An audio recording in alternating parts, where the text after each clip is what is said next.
paper, let me just show you guys around a little bit. If you haven't noticed it on the far right in the corner, I have a poll on what metaphor that you would choose to describe what you think libraries are. If you'd get a chance to check one of those, please do. In the bottom center, I've got a file share box, and there are two things in there. One is the PowerPoint. That's the big one with the 622 kilobytes. And then the one under it is a kind of a script that I'm going to use just so I stay on topic. You know how preachers are. I could just wander off into goodness knows anywhere if I didn't have some kind of a script in front of me. Also, there's a little set of web links there. There's a little bit of a scroll bar there because as a librarian, I won't give you one link where two or three are really better than that. So there are all kinds of links there if you want to explore those as well. Are there any questions before I get started?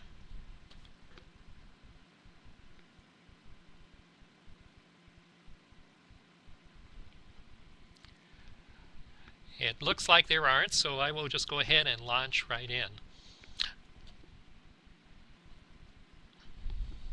Ancient ships sailed the crystal blue waters of the Mediterranean Sea. A bright light on the horizon appeared, beckoning them to come towards ancient Egypt, to Alexandria, to the center of learning, to the great temple of the Muses and its library. Following the light, the galleys approached the city. The great tower Pharos grew to full height before them. In the city itself, scholars made their way into the royal quarter, sacrificing to Poseidon, Castor, and Pollux in thanksgiving for a safe journey. Soon they entered a grove sacred to the goddesses of the arts and sciences, and marvel at the zoo gathered for the study of creatures from the far reaches of the known world. Now they enter the great hall itself. They are in another world, the home of Aristotle's heirs. When Alexander the Great first saw Alexandria's natural harbor sheltered from the sea, he declared that a city named after him be built there. After the example of his teacher Aristotle, he commanded that a library be gathered there to contain the knowledge of the world. At the conqueror's death, his loyal general Ptolemy I Soter inherited Egypt.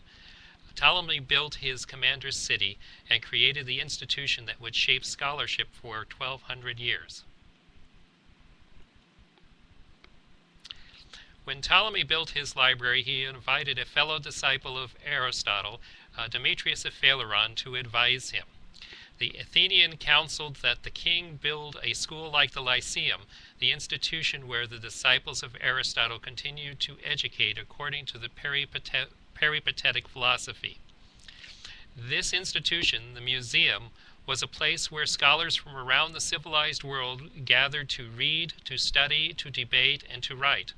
The Ptolemaic kings provided for them quarters in the museum, meals in the cafeteria, a stipend for their expenses, and exemption from taxes. This hand-picked exclusive fellowship enjoyed nearly complete academic freedom. In exchange, these scholars became invaluable advisors, researchers that advanced the commerce and culture of Egypt. They were the finest scholarship that the Greek world had to offer. The Alexandrians didn't invent libraries, however. In temples and palaces of Egypt, Assyria, Babylonia, and Persia, the records of ancient cultures rested on shelves. Individual scholars had personal collections. The contribution of Ptolemy I Soter was the breathtaking scope of his library. He commanded Demetrius to gather every book in the world. With untold riches, the Ptolemies bought books throughout the world. They wrote to every sovereign in the world, pleading for copies of their works. When ships docked at Alexandria, any book on board would be bought, a copy supplied to the owner, and the original brought to the library. The result was the most comprehensive collection ever assembled. Once in the library, works in languages other than Greek were translated for the benefit of the king and his scholars. The Ptolemies commissioned scholars fluent in both Greek and their native languages. The ancient Egyptian records, the words of Zoroaster, the texts of faraway India found their place in the library. Most important, Ptolemy I Soter invited 72 teachers of the Torah to translate the law of Moses and, eventually, the whole Old Testament into Greek. The result was a Septuagint, the Bible read by Jesus and his disciples. The scholars of the Muses used this library well. They studied the various versions of Homer's poems and produced critical editions. They read, compared, and wrote commentaries on these works. They produced histories, new poems, and scientific treatises. They lectured and debated with each other and their disciples. Students recorded their words and placed fresh, crisp new papyrus scrolls called biblia on shelves called teika in the walkways of the museum. Scholars not of the museum came from around the world to study at Alexandria. They also studied, wrote, and investigated the world according to the methods of Aristotle. They bought copies of books and made by the library for them. The library was a place of knowledge, a place where knowledge was gathered, read, synthesized, and produced as new wisdom of the ages. From this catalyst of knowledge came the works of Euclid, Archimedes, Philo, Ptolemy, the scientist, Clement of Alexandria, Athanasius, and his opponent Arius. As the Roman world declined, the Alexandrian library and museum decayed. Subsidies dwindled and scholarly initiative drained away. Occasional fires, decay, and theft depleted the collection. The great temple of the Muses faded into history. During the Middle Ages, libraries became the province of monasteries, Islamic scholarship, and private collections. Libraries became a place more to preserve knowledge than to create it. With the rise of universities and the printing press, books became available to more and more people. Libraries multiplied, and public libraries made recorded knowledge available to everyone. The library became a quiet place where people could pass the time reading and scholars could consult books, research, and write. Before I move on, are there any questions that you might have on the history piece of this thing?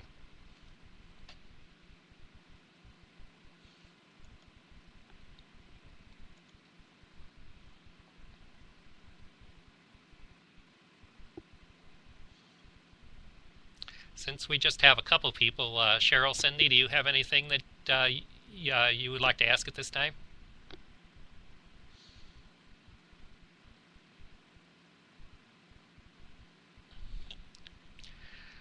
Okay, well then what I want to do is turn to that little poll that I asked you guys to take a look at. I asked you to think of which of the metaphors listed might be the way that you think of a library. And I see that one has decided on the warehouse image. Another has thought of it. Two of you have looked at it as more of a study, and that's kind of interesting. Let me go through these because these are kind of common metaphors for the subject. Oh, there are three out there now. Somebody must have snuck into the room. Yes. Okay. Okay. At any rate, let's take a look at the library as a vault. This really comes out of the whole concept, especially of rare books, where resources are more to be protected from people and preserved for the ages than they are to be used. In places such as Europe, libraries, even to this day, are very, very protective of their books, and only very few worthy people can actually put their hands on the books and use them. This is not really the way that we look at libraries today. Library of Warehouse is kind of what you see in the picture there from Trinity College and Library in Dublin, where you see at least two floors that are just kind of long and going off into the distance. The one picture that I really wanted was the picture at the end of the first Indiana Jones movie, where they put the Ark of the Covenant way back into this huge storeroom. This kind of idea is where knowledge is kept so that people can draw on it when they need it and then put it right back is also one of the more common concepts that we have floating around in the world, but it is also one which librarians are shying away from now. Library of study kind of captures the image that you see in some of those Victorian drawing room kind of pictures, with the rolling book ladder that you can go up to the top and pull things out. Normally a warm, cozy kind of place where you can sit down and enjoy the books before you and reading them. This kind of atmosphere actually is retained a little bit, although it's more partial. In this image, you might remember from when you were little, at least I do, and that really dates me, where you had a librarian sitting in there. If you made the least amount of noise, they would put their finger to their lips and go, "Shh, be quiet, this is a library." If you've ever been in the seminary library, you know it is not that kind of a place, at least as far as the noise goes. Another one, a more of a 1940s kind of image, is a library as a factory. It's a place where things move on a conveyor belt, where everything has its place. Procedures must be followed, all of it to be very efficient in acquiring just the right books, to be there just the right time for you to have. And if you stray from that or go outside of the rules, perhaps bring food or drink into the library or things of that nature, you will at the very least get a very severe frown from the people around it. After all, a library is a place to produce something, mostly reading and mostly research. And if you're not there for that, well, forget it. The newest concept is one you probably have not even thought of before. It's the library as a laboratory, as a place where people actually go to work with each other to take in data and observations, to mix things together, to consider ideas, to synthesize, and to produce, in the end, to have a product at the end of your study in a library. As a matter of fact, that kind of idea is one that's growing even stronger these days as we begin to think about libraries in the future. In fact, their libraries and that kind of concept are very close to what the ancient Alexandrian museum and library was really all about. It was not so much about a place to put knowledge as it was a place to use knowledge to generate new products. I see a question. Libraries is a matter of space as much as function. I'm not quite sure where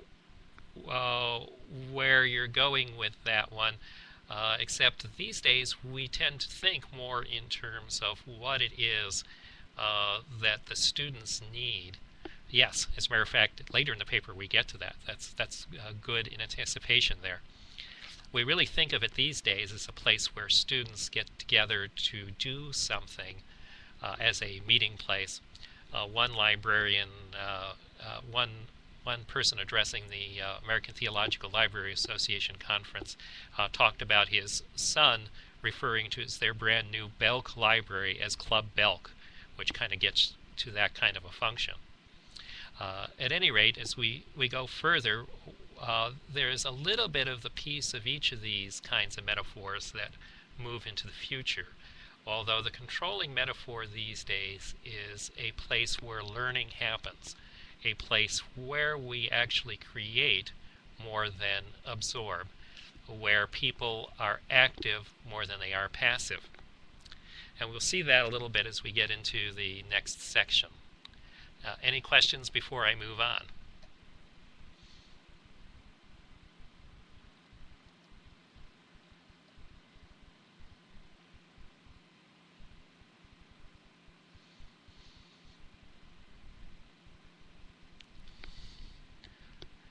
Okay, well, seeing no questions, let me move on. The digital revolution brought with it a change in the role of libraries. With much of the printed word available on the internet, a dizzying array of websites, audio podcasts, videos just a search away, many predicted the decline and demise of libraries as living institutions. Instead, library attendance has doubled and sometimes tripled. The addition of digital resources to the library has renewed its place as the intellectual center of colleges, universities, and seminaries. The question then has become, what kind of place is the library? What should it be if it is to serve as the master of the house who brings out of his treasury good things old and new? In the library community, the discussion of library as place has developed as a description of the kind of place it should be in the 21st century.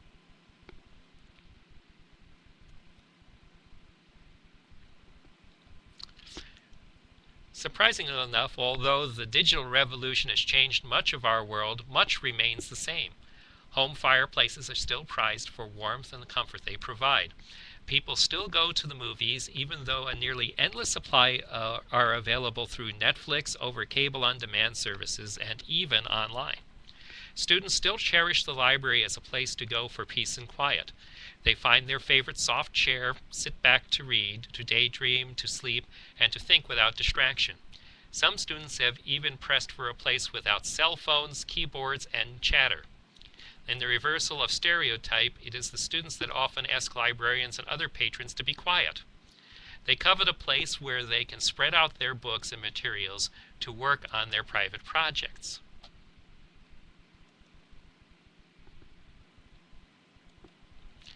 '21st century libraries have become places where students can study and work together.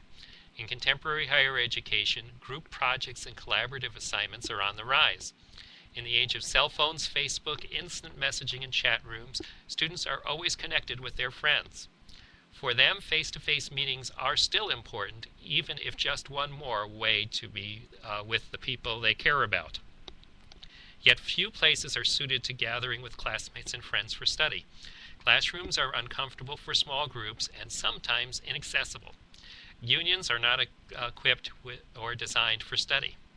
In the library, students can gather around computers, sit face-to-face across tables, have ready access to books and electronic resources, and have easy access to advice from library staff. Where new buildings have been designed to encourage group study, patrons have responded.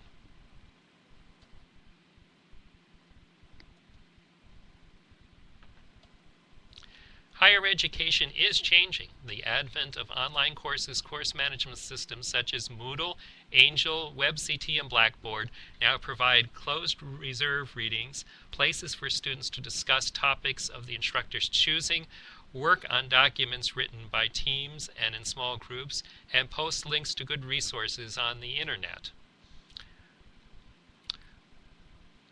Where the students bring laptops to class, some professors have assigned real-time research tasks to students during class time. In a seminary class, for example, an instructor might ask, would someone check and see what Luther had to say about John 3:16, knowing that many of his students can search Luther's works on their laptops? Oh, I see a note there. The first two uses are opposite each other. Yes, as a matter of fact. It makes it interesting in designing new buildings, but most of us have actually come up with solutions. Hopefully I can describe some of those as we go into the design for the new library in Fort Wayne.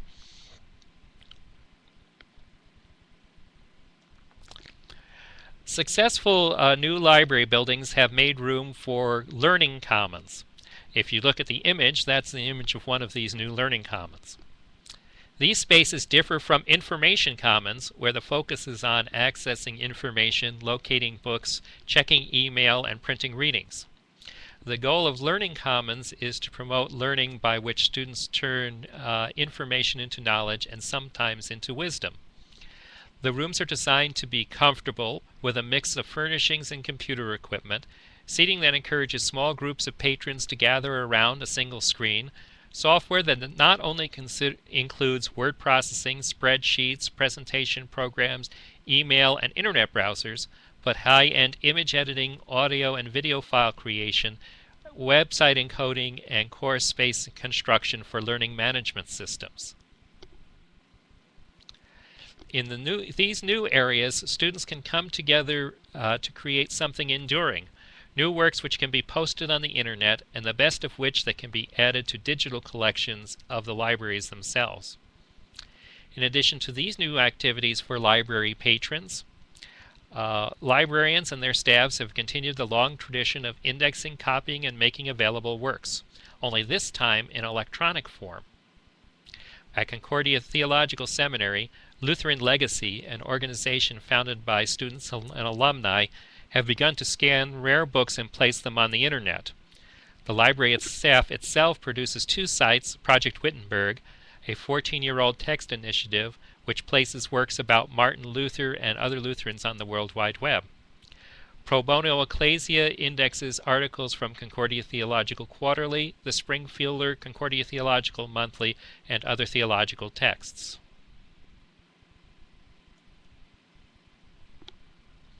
Any questions before I talk about one of my favorite subjects, my brand new library, well, our brand new library here?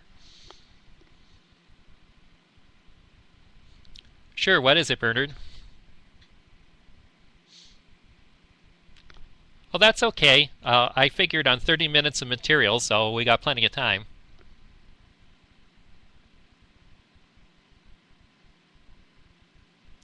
Bernard asks, do you have any thoughts about the sensory experiences in the library?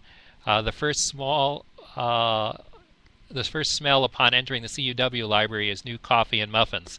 There was a day, and it just scrolled there. There was a day when I browsed the shelves and loved the scent of the old books, a reminder of the generations that were before me. Yes, in fact, most new libraries are designed with that kind of thing very much in mind. Our hope is to have some kind of a little snack bar rolling in there, although our commons is close enough that we won't go to a full scale kind of Borders experience. But yes, the whole shift in attitude is changing. The feel of learning commons, not like the information commons of computer labs with row upon row upon row of computer screens that only one person can sit at, now scatter these things all over the place. So it has the feel of kind of a new version of the old-fashioned drawing room or a large staff lounge. Does that kind of get at it?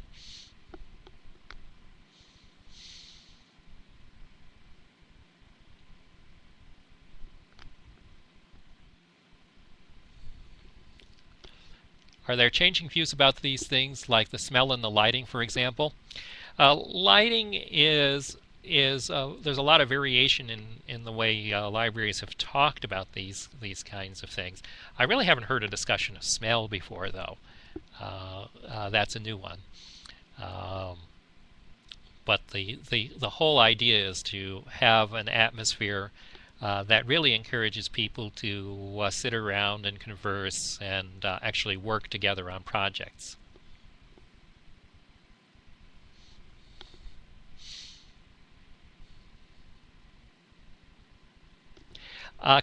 At this point, kind of.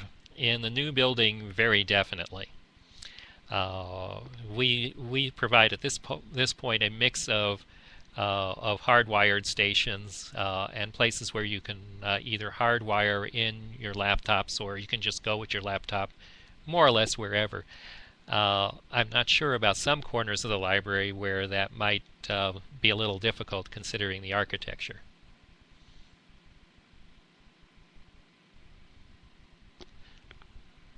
Yes, and it's becoming a bigger thing for me. One of these days I actually have to get one of those with a wireless on it.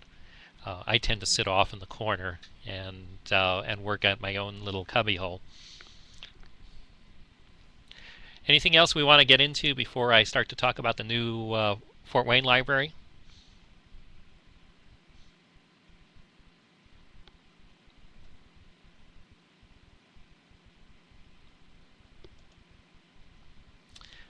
Okay, seeing none, I think I'll move on. This winter, an amazing change came to the campus of Concordia Theological Seminary. The lake beside the Kramer Chapel, Walther Library, Administration Building, and our dormitories used for faculty offices have been drained. Preparations have begun to expand and renovate the library, scheduled to begin, Lord willing, in the summer of 2009.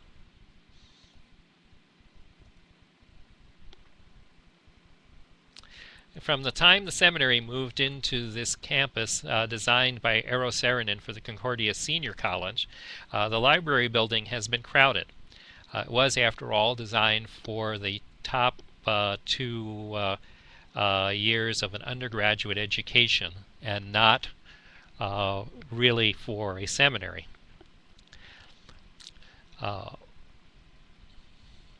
From the very start, the library building has been crowded. A large portion of the collection has been stored in rooms across campus.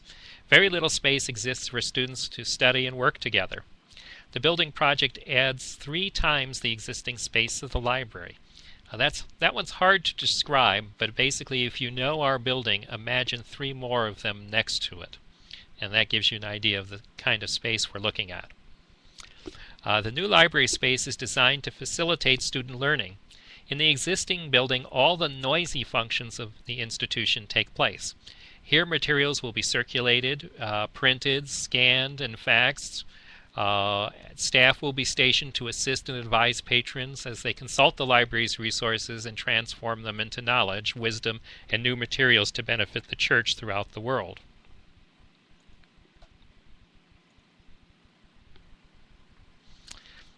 It's here that a learning commons will exist where patrons can gather, converse, read new materials, access the internet, print documents, and work together to produce group projects.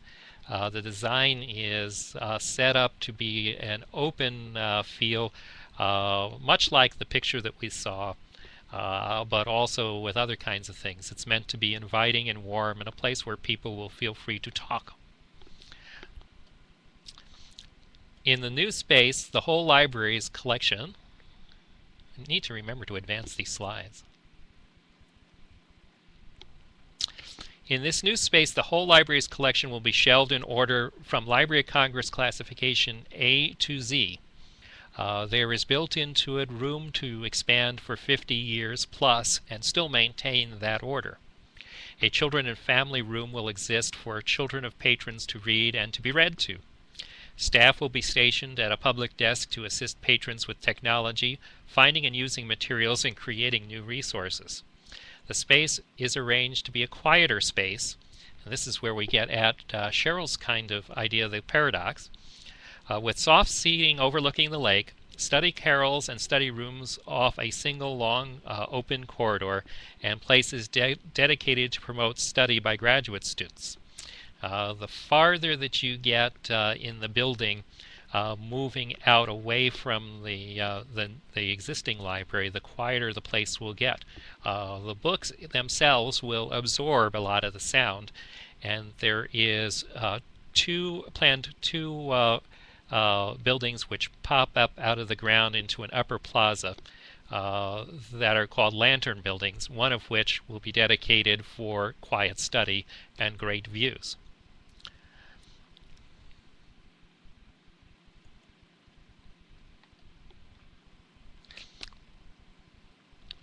I should have advanced that one earlier. Let's go one more. A new kind of room will exist in the library addition. The pastor's workshop will be designed to reflect an ideal pastor's study. Here will be shelved books that the faculty and staff recommend pastors purchase for their own libraries. Electronic programs such as the Logos Libronics library system will be installed on computers in the room. Here, seminary students will be able to try before they buy resources that would help them in their parish ministries to write sermons, Bible studies, and other documents that will proclaim God's words and equip the saints.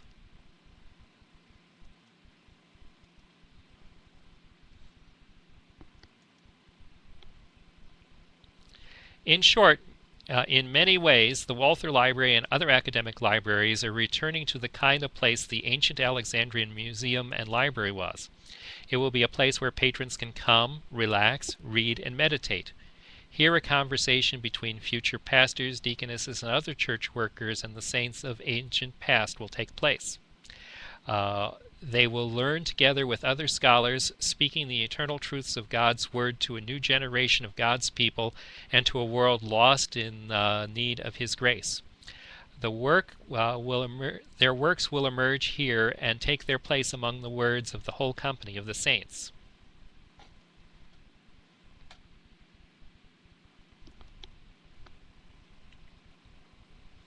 You are invited to join us there. Come to Fort Wayne when you can and visit us. Enter the Learning Commons, pull up a soft chair by the lake and read. Or visit us virtually, borrow our books, access our online resources, or join us from time to time in electronic classrooms like this. Help us to develop new resources and make them available in cyberspace. And that's the end of the formal materials. Let me see if I can catch up with Bernard here. Are you thinking about the pastor's library when you're saying the idea is neat? Yeah, we thought so too. It's been kind of a part of our thinking for about the whole time we've been trying to design this library over the last 10 years. The idea is basically to model so that people who have never been pastors will have some kind of an idea what they really want to take with them. Saying that this is even changing the view of a computer lab. Yes, because basically we're trying to eliminate really the basic concept of one. What we really want to do is create a place where the technology is really a servant of the patrons and not so much something which forces them to jump through hoops and cause a great deal of frustration. Of course, the proof will really be in the pudding with that and what our tech staff can pull off in terms of putting this all together and making it work. Is there any other aspects that I can get into with you guys?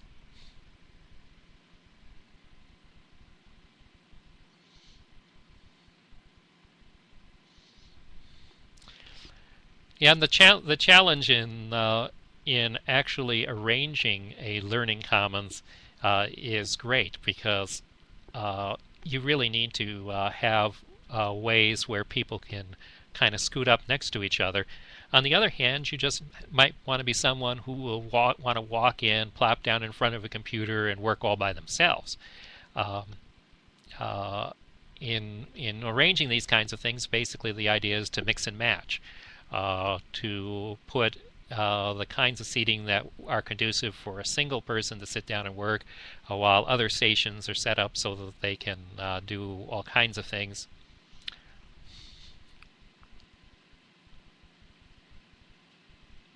What we will be calling this kind of space, which is actually within the library, we're really going to call that a Learning Commons. Of course, I'm so retro I would rather call it a drawing room, but I don't think that's going to fly. The whole idea is for people to create something together, and one of the concepts we're thinking about is that this building, which like you like the drawing room too. That's great. This kind of a building space we're thinking of as a place where 80% of what people will do in a library will be done. If you're coming from class and are going to eat or to the chapel, you can scoot into the library, drop off your books, check out maybe one or two items, go over to a computer and get into the course management system and print a few articles you need to read, plop down, check your email, and move on. If you want the nice quiet space, you will have to walk a little bit. The main corridor actually starts right at the front door if you are familiar with our building, and runs straight in across a bridge into the first building. We call it a lantern building, which is kind of like a small conference or retreat center, where you go down a grand staircase or an elevator down to the main building. Uh, and in that space, the further back you go, the quieter the building gets.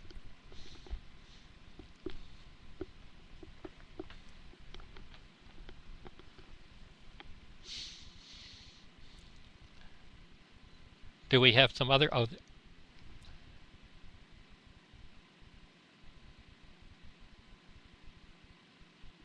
is this building exactly what we would have wanted? I would say yes, although this is not where we started. The initial concept uh, is for us to was for us to create a grand building on the other end of campus. It was going to include all kinds of other functions that are happening around campus, such as the IT, and for the techies, the main distribution frame. It was going to contain a cafeteria, kind of a theological borders. It was going to contain all kinds of things, but we simply didn't have the money. That came right before that design was ready for fundraising, right before the 9/11 event hit and the economy went down, and then it was not feasible anymore. The current building has absolutely all of the functions we intended for the library in it, but nothing else beyond that. And yet, as we started to develop these ideas and move them towards execution, they became sharper and more inviting. Uh, does that kind of get at where you're going?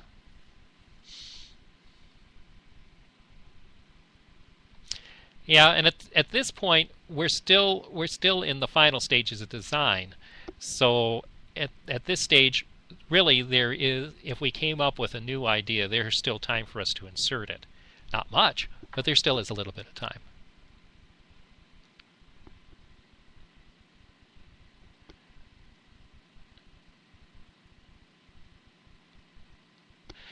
I think it depends on what the items are. When we're in terms of the actual book collection, it's intended to be a more or less permanent kind of resource. That's the preservation side. I didn't really even get into the part of the building that is is really intent on rare books and and archives and special collections. That's off in the bottom side of the existing the existing building, behind all kinds of climate-controlled kinds of environment. So there is some physical things, but as you well know, when it comes to electronic products, a lot of those things are kind of slippery, and they do change over time.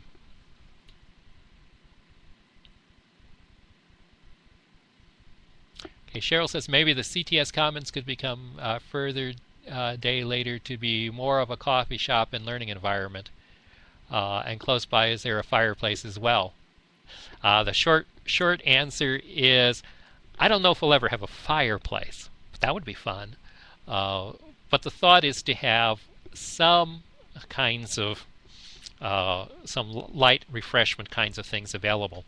And part of the reason for that is the architecture of our campus, where really there already is a student commons not too terribly far from where we are.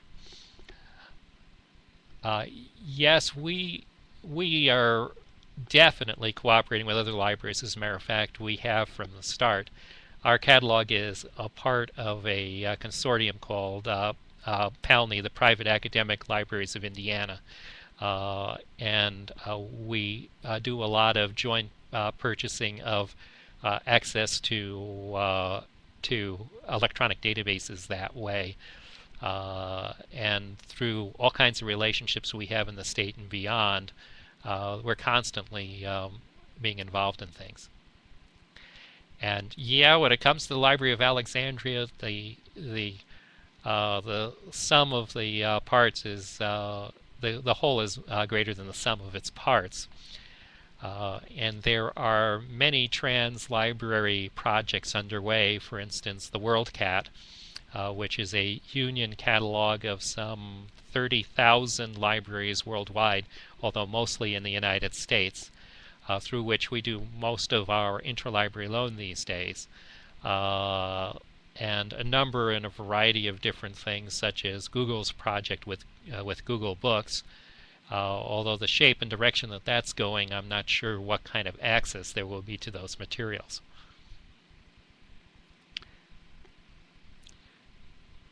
Did you all want me to go through the links that I put over there? That's more or less a librarian kind of thing. Okay, so I'm going to wheel over. I don't know. Can you guys see my cursor?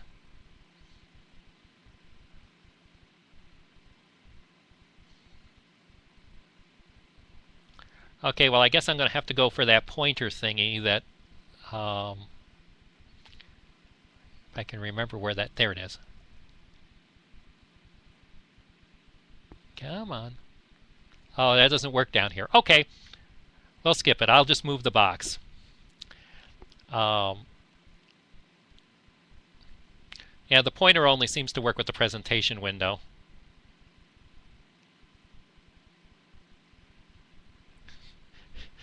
Well, okay. At this point, let me just go through them. If you need to, just scroll the box down.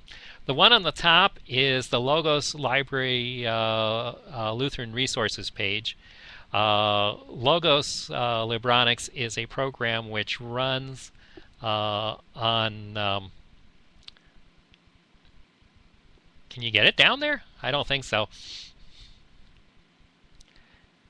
At any rate, Logos Libronics is a program which runs on your PC. The program itself is a freestanding program that allows you to access multiple books at a time. If you go to their website, it'll give you all of the packages that you can work with. It tends to be on the expensive side, although if you buy books this way, you can actually get them at a price less expensive than you can in the bookstore or through Amazon, especially if you pick up Luther's works. Pro Bono Ecclesia is on our website, and this is where our library has been accumulating works. We've been concentrating on faculty journals. Concordia Theological Quarterly is complete and available there in full text, as is the Springfielder, and also beginning already some of the Concordia Theological Monthly articles, which we're working on at the moment. Project Wittenberg is a venerable old project that was from the beginning a volunteer effort. It began back with Bernard, do you remember Gopher? It began back in Gopher 14 years ago. It's almost nostalgic about it, when somebody convinced me that working on the World Wide Web was actually worth it. It now is pretty static because I don't have volunteers working on it at the moment.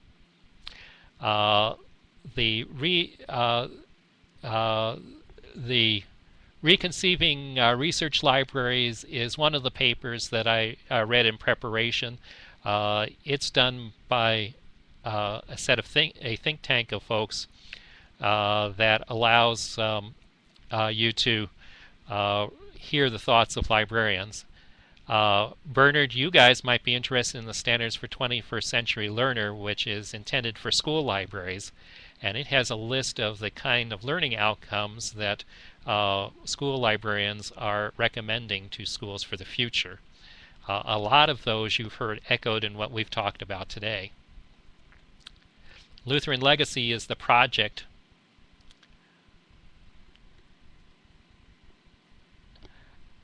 I suppose I could. Now, I'm not sure if the links will work. Let's see.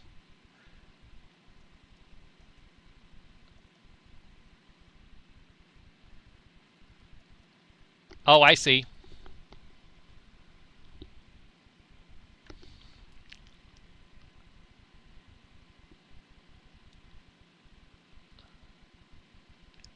not quite. Oh, I see what that one is.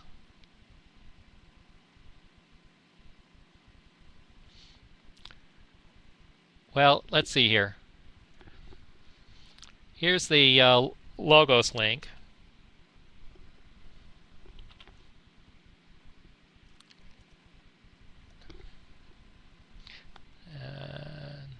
Let's see here.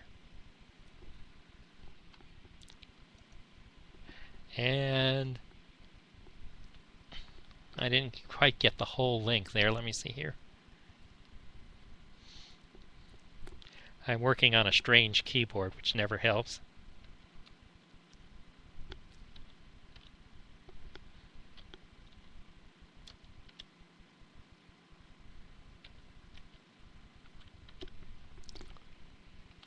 And that's the pro bono link.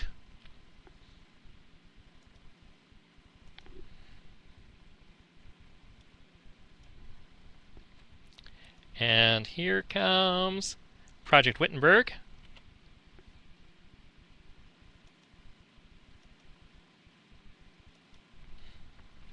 And let's see here. And never ask me to do things live. And that's the Reconceiving Libraries.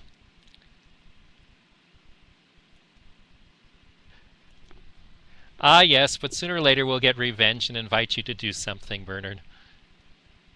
Okay, here. And finally, this is the one I think that you guys will be interested in. This is the standards.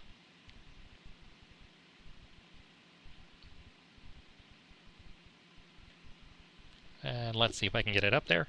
There we go. Let's see if I put anything else in here. Oh, and then Lutheran Legacy.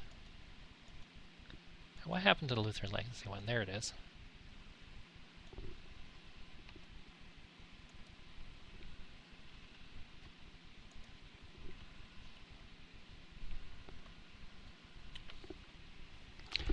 I think that's all the links. Well, thank you about Project Wittenberg. Are there any other questions? I imagine we're getting to the place where we want to kill the recording. Yeah, I'm just gonna go ahead and let you know I'm gonna stop the recording right now, and people are more than welcome to keep